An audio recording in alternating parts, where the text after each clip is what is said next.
विद्या भारती की online class में आप सभी भैया बहनों का हार्दिक अभिनंदन एवं स्वागत। सभी भैया बहनों को नमस्कार। और सभी कैसे हो? सब अच्छे हो? कक्षा द्वितीय विषय हिंदी। आज हम पढ़ेंगे पाठ 9। इससे पहले हमने पढ़ा था प्राणी किस प्रकार के होते हैं, प्राणी क्या क्या करते हैं, कैसे उनका रहन सहन है, इनके बारे में हमने पढ़ा था। आज हम पढ़ेंगे आपके जो देखे हुए प्राणी हैं उन प्राणियों में से ही उनके क्या क्या नाम हैं, यह आज हम पढ़ेंगे और देखेंगे।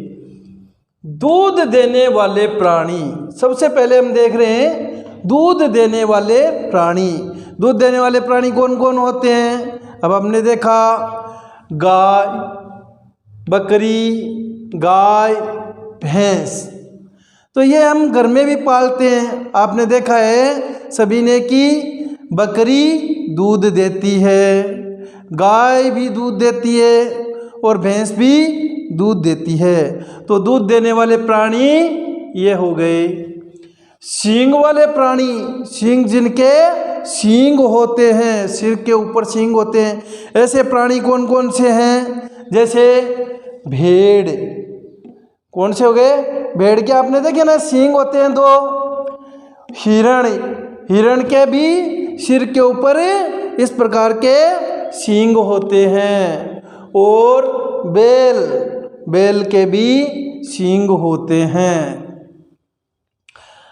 बिना सींग वाले प्राणी, ऐसे प्राणी जिनके सींग नहीं होते, जिनके सींग नहीं होते। उससे पहले तो हमने देखा कि भेड़, हिरण और बैल, उनके क्या थे? सिर के ऊपर सींग उगे हुए थे। और अब हम देख रहे हैं बिना सींग वाले प्राणियों में कुत्ता, बिल्ली। कुत्ते के सींग नहीं होते हैं, बिल्ली के भी सींग नहीं होते हैं। और खरगोश, खरगोश के भी सींग नहीं होते हैं। तो ये सभी प्राणी बिना सींग वाले हैं। गाड़ी खींचने वाले प्राणी, जो कि किसी सामान को, बोझ भार को उठाने के लिए या एक स्थान से दूसरे स्थान पर हमें कोई साधन सामग्री पहुंचाने के लिए जिनको काम में लिया जाता है। जैसे आपने देखा है हम बाजार से अनाज को लाते हैं, तो इसमें किसका और अन्य भी सामान जैसे चूना, पत्थर, ईंट, बजरी आदि सामान को बाजार से लाने के लिए किन का प्रयोग करते हैं?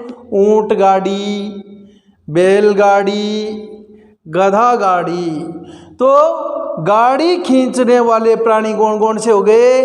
ऊंट, बैल और गधा, ये गाड़ी खींचने वाले प्राणी हैं। धरती पर सबसे बड़ा जो आपने देखा है, यानी जो सबसे बड़ा प्राणी कौन सा है?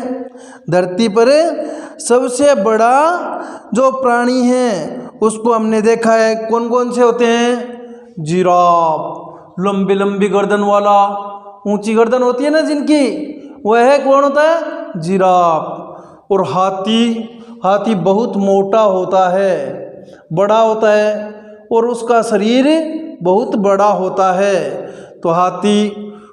और कौन है? ऊंट, ऊंट भी बहुत आकार में बड़ा होता है। ऊंट जो होता है वो भी बहुत बड़ा आकार का होता है। तो सबसे बड़े प्राणियों में जिराफ, हाथी, ऊंट। पानी में रहने वाला सबसे बड़ा प्राणी कौन सा है? अब पानी है, जल भरा हुआ होता है, तालाब है, समुद्र है, इनमें सबसे बड़ा प्राणी कौन सा होता है? तो हमने देखा एक ब्लू व्हेल मछली होती है। ब्लू व्हेल मछली बहुत बड़ी होती है। तो कौन से? ब्लू व्हेल मछली सबसे बड़ी होती है। तो ये पानी में रहती है और सबसे बड़ी होती है। रेगिस्तान का जहाज क्या है? रेगिस्तान का जहाज। तो रेगिस्तान का जहाज कौन है? ऊंट, ऊंट को हमने सबने देखा है, कुछ दिनों तक बिना कुछ खाए पिए भी रह सकता है, बिना पानी के भी रह सकता है वो कुछ दिनों तक।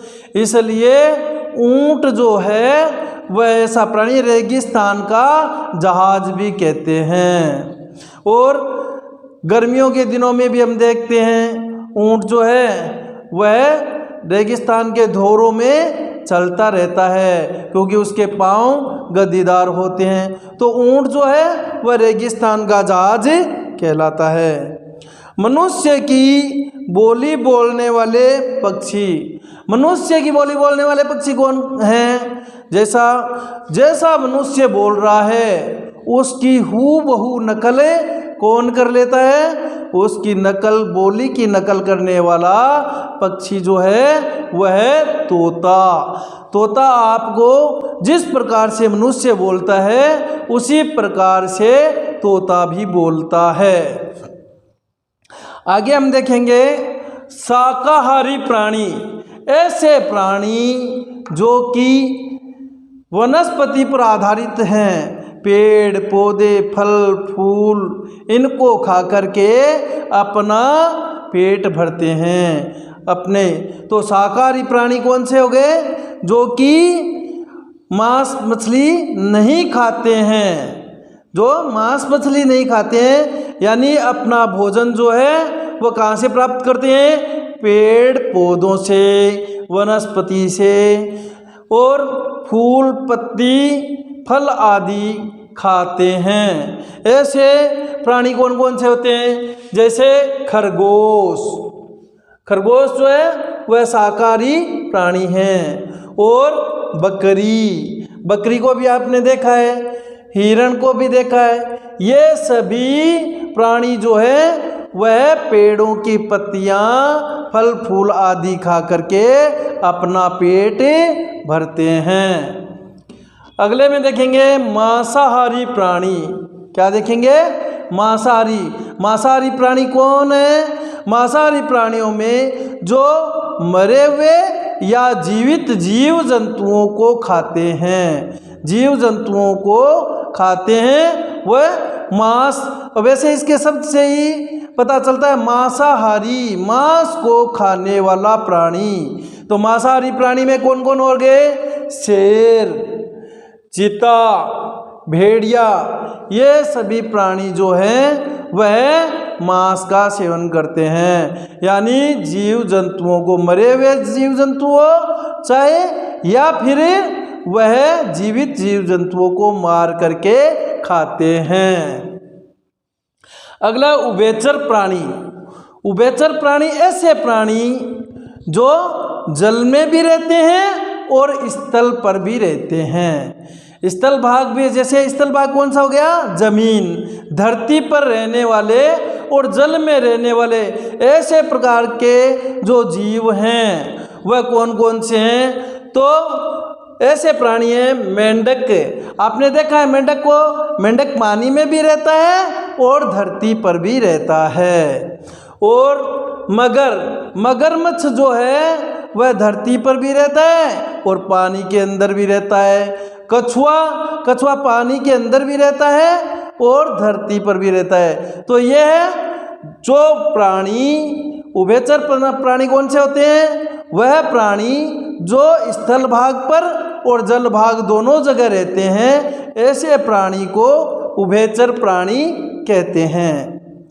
और जलचर प्राणी कौन से होते हैं?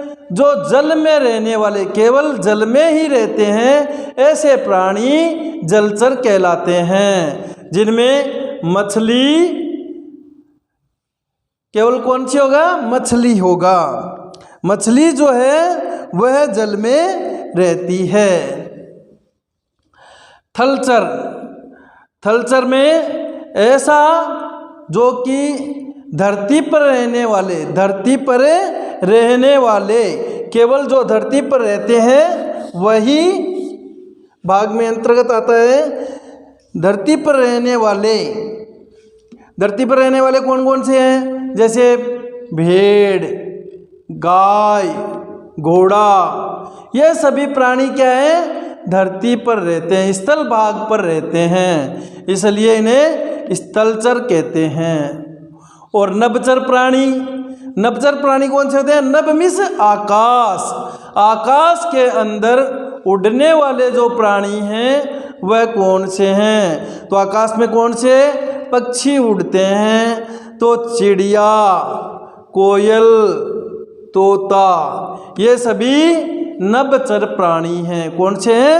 नभचर प्राणी। नभचर हो गए। रात्रिचर, रात्रिचर के अंतर्गत कौन से आते हैं? जो रात को उड़ते हैं, रात्रि में घूमते हैं। रात्रि में घूमने वालों में उल्लू और चमगादड़। आपने देखा है उल्लू जो होता है वह रात्रि में ही घूमता है और वह बोलता है रात्रि में। चमगादड़ जो है उनको दिन में दिखाई नहीं देता है और रात्रि में वो आसानी से घूम पाते हैं। पालतू प्राणी, पालतू प्राणी ऐसे प्राणी जिनको हम अपने घरों में पालते हैं। किस लिए? अपनी सुविधा के लिए। जैसे गाय, भैंस, बकरी, ये हमें दूध देते हैं, इसलिए इन्हें हमें पालते हैं। इस प्रकार हमने देखा कि सभी प्राणी अलग अलग तरह से कार्य कर रहे हैं और अलग अलग स्थानों पर रहते हैं। धन्यवाद। आज के होमवर्क में हम सभी इस कार्य को पूरा करेंगे। आप सभी को बहुत बहुत धन्यवाद।